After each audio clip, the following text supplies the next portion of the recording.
মাত্র কয়েক ঘন্টার ব্যবধানে দুটো ঘোষণা। প্রথমটি বলল হরমুজ প্রণালী সম্পূর্ণ খোলা, দ্বিতীয়টি বলল আবার কড়া নিয়ন্ত্রণে। সাউথ চায়না মর্নিং পোস্টের অনুসন্ধানী প্রতিবেদন বলছে, ইরানের এই খেলা বন্ধের নাটক আসলে কোনো বিভ্রান্তি নয়, এটি সুচিন্তিত কৌশল। যুক্তরাষ্ট্রের সাথে সম্ভাব্য আলোচনার আগে দর কষাকষির জায়গা তৈরি করতে তেহরান হরমুজকে ব্যবহার করছে তার সবচেয়ে শক্তিশালী হাতিয়ার হিসেবে।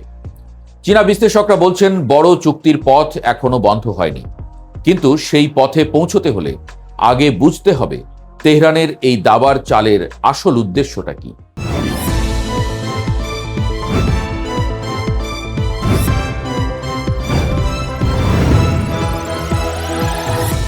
সাউথ চায়না মর্নিং পোস্টের সাথে কথা বলা চীনা বিশ্লেষকরা ঘটনার ব্যাখ্যা দিতে গিয়ে একটি শব্দ বারবার ব্যবহার করেছেন, লিভারেজ, অর্থাৎ চাপ তৈরির ক্ষমতা।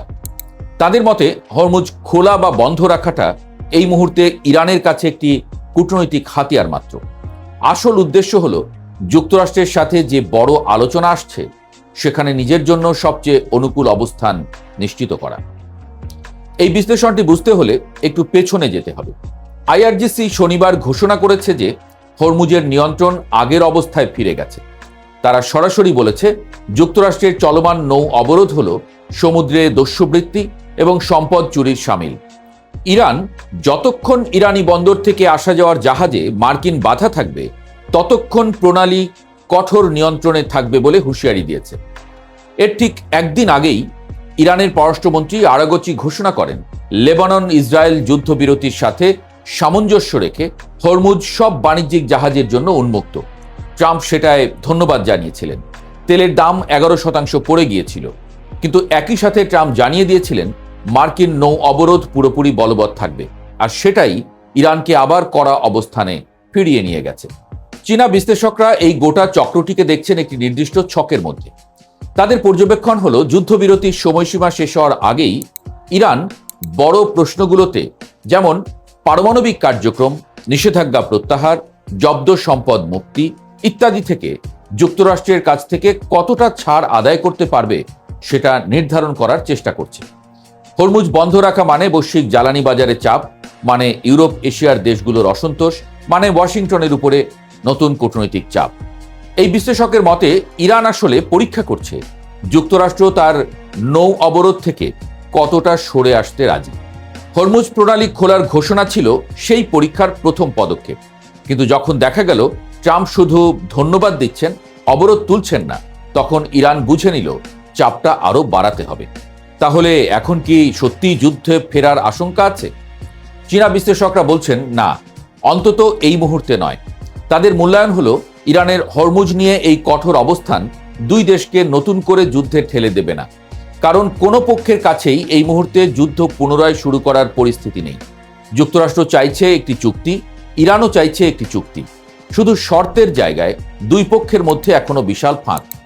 তবে একটি বড় অনিশ্চয়তার কথা চীনা বিশ্লেষকরা স্বীকার করেছেন, তা হলো ইসরায়েলে বেশি বোঝা।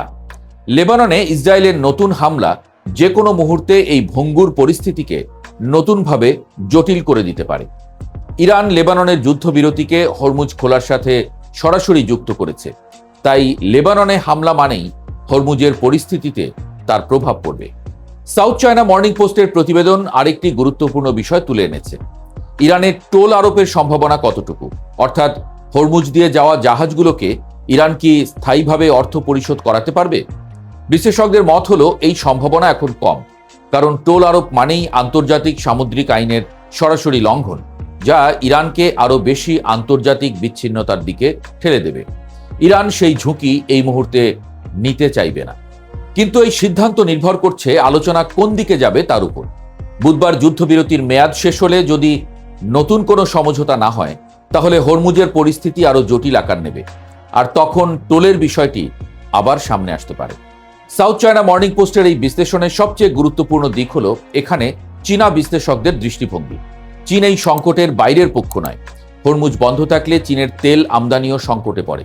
চীনা জাহাজও এই প্রণালী দিয়ে যায়, তাই বেইজিং চাইছে একটি দ্রুত কূটনৈতিক সমাধান। আর সেই অবস্থান থেকেই চীনা বিশ্লেষকরা বলছেন, ইরানের এই কৌশলটা বুঝতে পারলে তবেই সমাধানের পথ খুঁজে পাওয়া সম্ভব।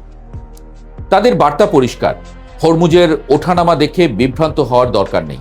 ইরান আসলে আলোচনার টেবিল থেকে সরে যায়নি, উল্টো সে টেবিলে বসার আগে নিজের হাত যতটা সম্ভব শক্তিশালী করতে চাইছে। হরমুজ তার সেই শক্তির সবচেয়ে দৃশ্যমান প্রতীক। সোজা কথায় বললে ইরান একটাই বার্তা দিচ্ছে, আমার বন্দর অবরোধ মুক্ত করো, তাহলে দুনিয়ার তেলের পথ খুলে যাবে। আর এই বার্তাটা ওয়াশিংটনের কানে পৌঁছানোর সবচেয়ে কার্যকর মাধ্যম হলো বিশ্ব অর্থনীতিকে ঝুঁকির মুখে রাখা। হরমুজের ঘড়ি এখন দুই দেশের কূটনীতির গতির সাথে তাল মিলিয়ে চলছে, এবং সেই ঘড়ির টিকটিক শব্দ শুধু তেহরান বা ওয়াশিংটনে নয়, শোনা যাচ্ছে বেইজিং থেকে ব্রাসেলস পর্যন্ত।